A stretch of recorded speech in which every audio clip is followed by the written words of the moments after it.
te suli bukki dee am ci réewum Sénégal Tribune daal di may xamal ni juróomi junni téeméer ak juróom fukki milliards ci suñuy koppar loolu mooy budget réewum Sénégal waaye loolee mi ngi fi fekk juróomi junni téeméer ak juróom fukki milliards yi problème yéeni kaay dee média bi dama Sénégal problème yi neen la naka ku ne xool sa bopp te ña ngay wax ni am na ñuy détourné nag ci suñu koppar si budget boo xam ni daanaka matalewuñu ña ngay sàcc as lëf laa ne ca la nga xam ne ñoo ko moom natal leen ko te waxtu woow Tribune yéeni kaay ne ma Sénégalais yaa ngay xëf-xëfee ki xiif sonn lool lépp daal di cher ba jéggi dayoo hôpitaux yi fees dell ki malade yoo xam ne amuñu lu ñu fajoo ñu leen di génnee njàng meeg njàngale mi nekk ci guuta comment fas yéene faatu baykat yi ñoom it ña ngi ceg sukuraat kenn demul ñu des Tribune yéene kaay ne ma man la budget réewum Sénégal bi daf fi fekk lu ñu toll ci problème askan wi xiif nañu sonn nañu mar nañu rafle nañu jaaxle nañu sëngéem nañu Sénégal ku ne mettiwul da nga fee dëkkul lépp cher ba jéggi dayoo nguur gi nag mel ni ku tëlee génne askan wi ci jafe-jafe njëg yu cher yi ma ne njëg yu cheroon sax Tribune ne ma ñu am lu ñu ko jëndee ñu mën wax waaye lépp a metti te saa boo xëy nag ñu lay tuddal ay milliards yoo xam ni ma nga fekk askan wu xiif sonn loof lot moo tax sam pub laaj ci fan la milliards yi di dugg lu jaadu la ana sunuy milliards ñun de yëguñu ko Tribune yéene kaay ne ma askan bi ñu ko fi yëg bariwul de sonn nañu wallu la ñuy woote fi mu ne Sénégal wallu source a daal di may xamal ne moo ne day Sénégal dañoo war a sant gouvernement gi ndax nag prix yi bu yéegul boobaak léegi ñoo ca jàpp naj njëkk yi duwaan ba sax xoj nañ leen ci ñu teggi loo xam ne at bu yàlla sàkk ñaar fukki milliards daañu ko ñàkk Tribune mel ni ku naan kon buñ defeet feeñul ci askan wi de ndax askanu Sénégal ci boppam ñoo xiif l'évidence ne xiif nañu tiit nañu violence te tàmbaleeti na ci université yi di daara yu kawe yi ca Bambey moom ma ngay tàkk ka fay source aanema du université bu Bambey kese de université Cheikh Anta Diop ma ngay boy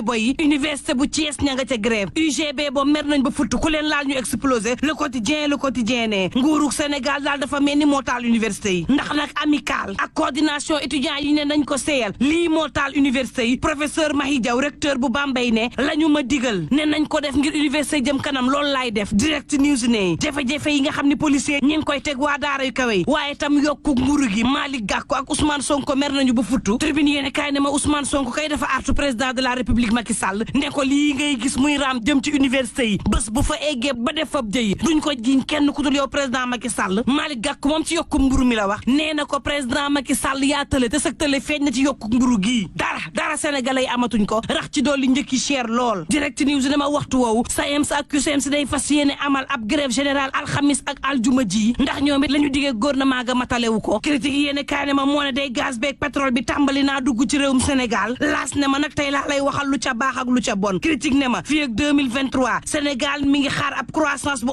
11,5% critique ne ma Sénégal ngir mu dal dana jafe de yéena maar ñi ngi waajal ab rassemblement ñoom it aljuma ji gannaaw keroog dañoo woote marche ñu lankal leen ko tey nag ab daje la ñu woote ci aljuma ji Sud Quotidien ne dal loo ci mënti dégg jàmm loo ko jëndee jar na ko jàmm ak dal la ñu bëgg ci élection locale yi waaye tam ci waajtaayuk élection yi Sud Quotidien daal di may xamal ne réew mi nag ñëpp la seen xol tàng fi mu ne ndax sonn te boo moytul mën na indi ay jiqi jàq ci élection yi moo tax CUDIS ak jàmmi réew mi def nañu fast track ngir nag charte non violence ñu daal di koy xaatim ci élection yi le quotidien ne ma CUDIS kay ña ngay wéy ji defi jéego rek jéggal Karim Meïssa Wade ak Khalifa Babacar Sall ñoom majorité bi daal di nañ koy bëggal waa CUDIS waxtu woowu suñuy doom ña ngay wéy di dem ci gaal gi ba tey Tribune yéene kaay ne ma am na yoo xam ne ña ngay jóge Sénégal di egg Îles Canaries waaye lu toll ci ñetti téeméer ak juróom-ñeent fukk ñoo xam ne dañ doon jàllale gaa yi teg nañ leen loxo réew mi quotidien ne waxtu wu suñuy doom di jaar ci géej gi ngir am ëllëg wi gën ndax xiif gi nekk ci réew mi quotidien ne ma Niass ak Decroix day Alpha Condé ma ngi leen di jàppale évidence ne ma sab ko it Amadou Mame Diop di def la ko saf yor nam ko neexee kër ga sañ ta bañ waxtu woowu yi Tribune yéene kaay ne ma usine Sodefitex ba nekk ca Kolda gaa yaa ngay marché ngir bañ mu tëj fii la Sénégal toll 24 heures yéene kaay ne ma Sénégal it ma ngay toll ci Jamra di woote ñuy sanctionné bépp député boo xam ne lànk nga ni doo wote loi bi criminalisé ngóor jigéen ak la mu làngool ci réew mi libération yéene kaay ne ma passeport diplomatique yi dootuñ ci waxati laas ne ko luñ ciy wax enquête ba setal na waa présidence ak ministère des affaires étrangères libération ne ko déet dig daal dinay gis sax faf ak mafia boo xam ne mi ngi am diggante affaires étrangères ak présidence ñaari agent yu ministère des affaires étrangères jàpp nañu leen ñaar ña nga xam ni ay homme d'affaires la ñu jaay leen passeport yi jàpp nañu leen ñu daal di taqal ku ñuy wax Amadou Kébé kookeet ña ngi koy seet ak ñeneenu agent yoo xam ne yu nguur gi la ñu taq ci am nañ ñu taqee ci passeport diplomatique yoo xam ne ay nitu diine lañ ay nituk état ñoo xam ne ay politiciens lañu te passeport diplomatique yooyu ñu ngi ko doon jaay diggante juróom jàpp juróom benn ci million 24 heures yéeni kaay ne ma waxtu woow diggante Touba ak Macky Sall mbaadu day bëx-bëxi en tout cas Serigne Bass Abdou Khadre kàddoom gi démb nee na góor ak jigéen ñi nekk ci politique nekk ci nguur ak opposition ñoo ci yem ñoom ñëpp la nekk seen dënn kenn xamu ko dañ ñuy nax rek ka ñuy nax dëgg-dëgg boo ko seetee ba ca biir Sen'Eau la Sen'Eau l'enquête quotidienne mi ngi leen di dugal ci kan bàmmeel te faatooguñu facture cher na ba jéggi dayoo qualité ndox ba baaxul faf na quartier yu bëri ci Ndakaaru amuñu ndox Sen'Eau dëgg-dëgg moo toroxal sénégalais yi waaye moo ñu rusloo Sen'Eau lan ko tuumaal yëpp daf ko jiñaat nguur gi ne ñoo fixé seeni tarif Serigne Mbaye Thiam na déet tam Sen'Eau teel na nañu xaar audit bi pare Momar Ndaw bu ASCOSEN ne audit bi daal bu noppee daañu xam dëgg-dëgg compteur yi nga xam ne moom la Sen'Eau di jëfandikoo nan lay faagaagale askan wi waxtu woowu El Hadji Assane Sall ci tribune yéene kaay bindu bataaxal président Macky Sall xamal ko nag coono ak jafe-jafe yi nga xam ne sénégalais yaa ngi koy dund xamal ko ni Sénégal moom du mbelaan wuteewunu am doole dund néew fi doole tooñ la ndax dangay faatu te loolu dafa mel ni moo dal ñu bëri ci askan wi néew fi doole dëgg-dëgg Sénégal dafa mel ni tooñ lay bëgg nuru bu leen fàtte ni coronavirus mi ngi ci réew mi te day faat yendu leen ak jàmm coronavirus mi ngi ci réew mi te day faat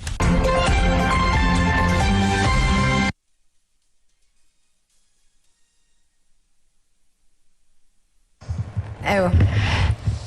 maa ngi noonu mi ngi noonu ñu di ko gërëm bu baax a baax Mantoulaye Thioub Ndoye Yacine Seck ci yaatal gi soxal li fi yéen kaay yi xëyee dinañ ko gën a yaatal itam incha allah ci xibaaru digg bëccëg bi muy 13h ak surtout 14h ci kàllaamay wolof ci télé bi. bu soobee yàlla Mouhamed laata nag ñuy daal di tëj rek ñu àndaat ak Papa